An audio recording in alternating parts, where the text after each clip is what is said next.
Hey guys, MoiDawg here, and today I'm excited to say that V17, Beta 17, Beta 1, whatever you want to call it, it has officially released. A couple weeks ago, I dropped the Commander overview, and today I'm bringing you the rest of V17's official patch notes. The Commander is such a large addition to the game that I thought it needed its own breakdown, and if you haven't seen it, I'll link that video in the description below. But there are still a lot of changes and improvements coming to Squad that maybe you haven't heard about. For those, let's get started.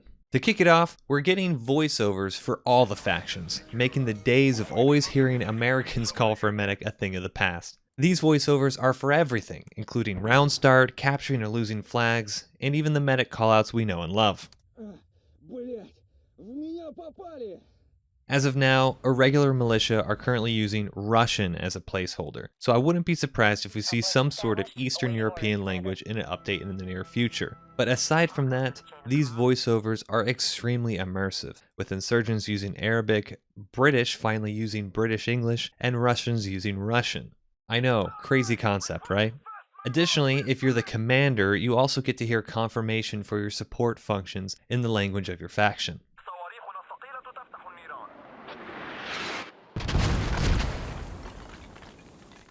In addition to these voiceovers, we're also getting what looks like an infantry balance overhaul. Starting with the insurgents, they're receiving a bunch of new weapon textures, including the PPSH, AKM, AK-74, and RPK.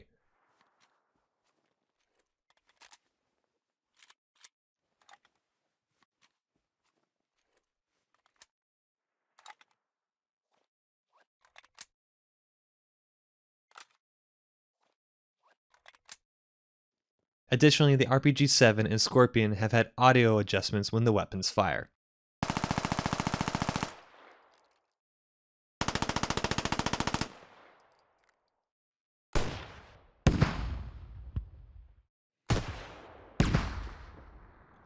Now, not only do these weapons look and sound a bit different, but kits have also changed too. Squad leaders now have the ability to choose the AK-74 with the 1P29 scope, a much needed change in my opinion from the SKS with optics.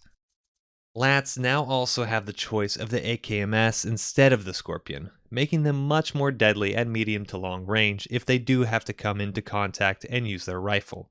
Additionally, Lats and medics that do opt for the SKS now have 12 mags instead of 6. The cherry on top to the Insurgent faction is that they also have a new and improved HAB. This new HAB model has plenty of inside room for activities, so although the devs have acknowledged that the roof spawns can still happen, hopefully it is a lot less common. For other kit changes, American marksmen have had their grenades removed, and HAT has now been adjusted so that both of the kits have 1 tandem, 1 heat, and 2 smoke rounds.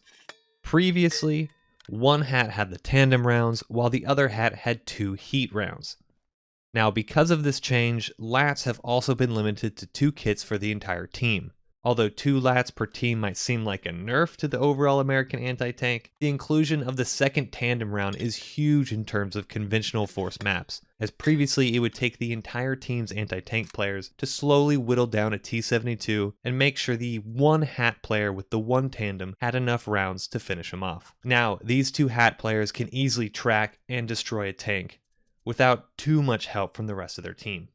Finally, all infantry players have had a 100% increase on smokes. All kits now have 2 smokes instead of 1, which is actually a huge change for infantry engagements.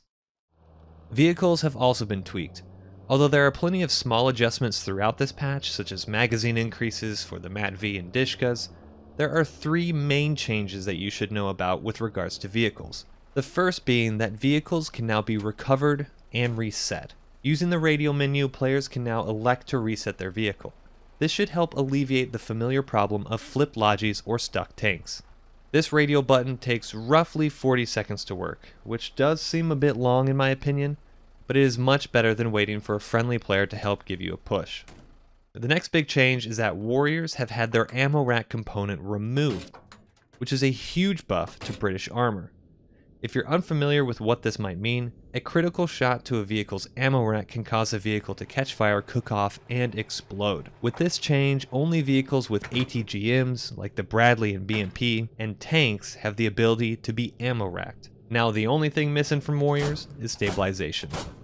We can always hope. Helicopters have also been tweaked. The overall health of the vehicle has been adjusted, with tail and main rotors increased from 300 to 400 health, while engines have been reduced from 1500 to 1200 health. This change should make shots to the engine much more lethal. Additionally, it also comes with the ability to actually control and steer the helicopter for a short time after the engine does get completely damaged, which is a nice change from simply dropping right out of the sky. Finally, helicopter tail and main rotors can also be repaired even if there's an object colliding with them. However, those objects will still need to be cleared before the engine is turned on, or else they'll just break again. This is a nice change for if a helicopter crashes next to a hab or other structure, but for those that are a little too close to trees or buildings, you'll still need to find some way to physically move the hull before you can take off.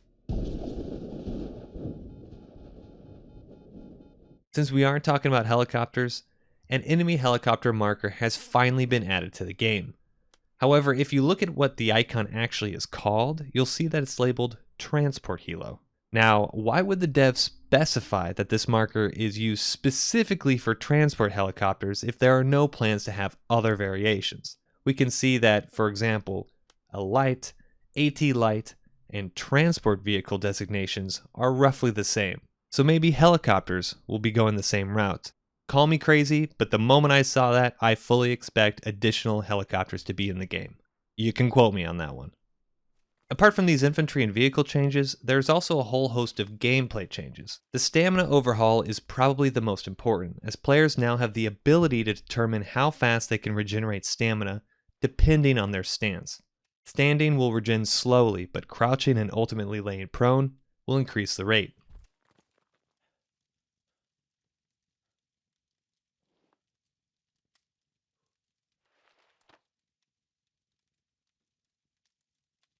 Also, a stamina penalty for leaning has been introduced as an attempted fix for lean abuse. Most players will not notice this change if you simply use it to peek every now and then, as it doesn't drain stamina by holding the lean button, but if you frequently wiggle by leaning left and right, you'll now see that your stamina drops off quite a bit. In another attempt to limit gameplay abuse, a semi-auto limiter has been implemented, which will limit semi-auto shots to 8 shots a second. The devs state that this is to help reduce the effectiveness of out-of-engine speed macros.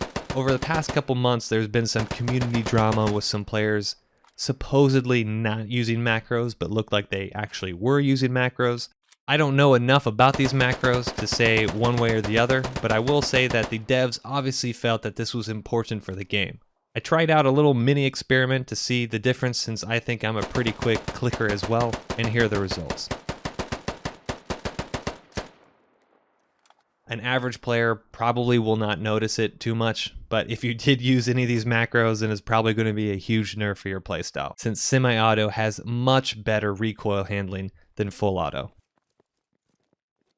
In the same vein, gamma has also been adjusted. Or rather, you can no longer adjust gamma while you're in game. It's a frequent complaint that some users adjust gamma on certain maps in order to play around with the lighting and weather effects and see enemies at much longer ranges than intended. With V17, players will need to completely back out of a game in order to do this. Although I'm sure gamma will always be abused, this is a really nice change to limit it, as players and servers with extremely long queues will think twice about backing out just to change their visibility settings.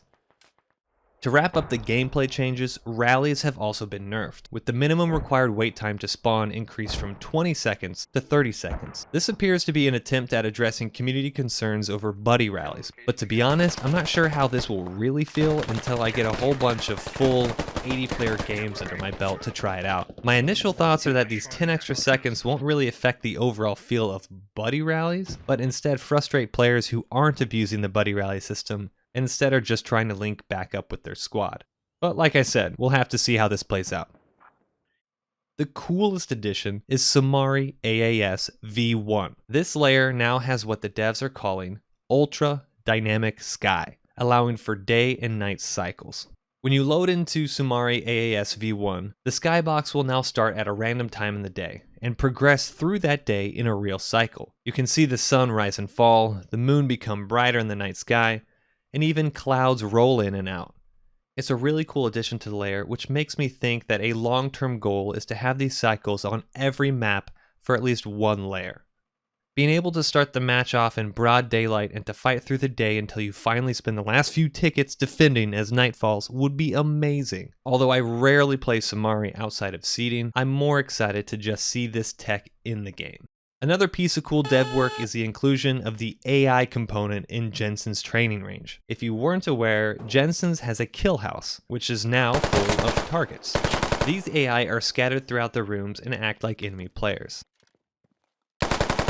Okay, so they act more like the free weekend players, but although they aren't extremely difficult if you're an experienced squad player, they will punish you if you blindly run into a room, which to be honest is what the kill house is made for. Once again, although the majority of players probably won't use this kill house that much, I think it shows some really good growth to the behind the scenes dev work, which should mean that AI implementation could be possible for other types of training rounds, as well as modders looking to edit the game and create unique game modes with AI in the future.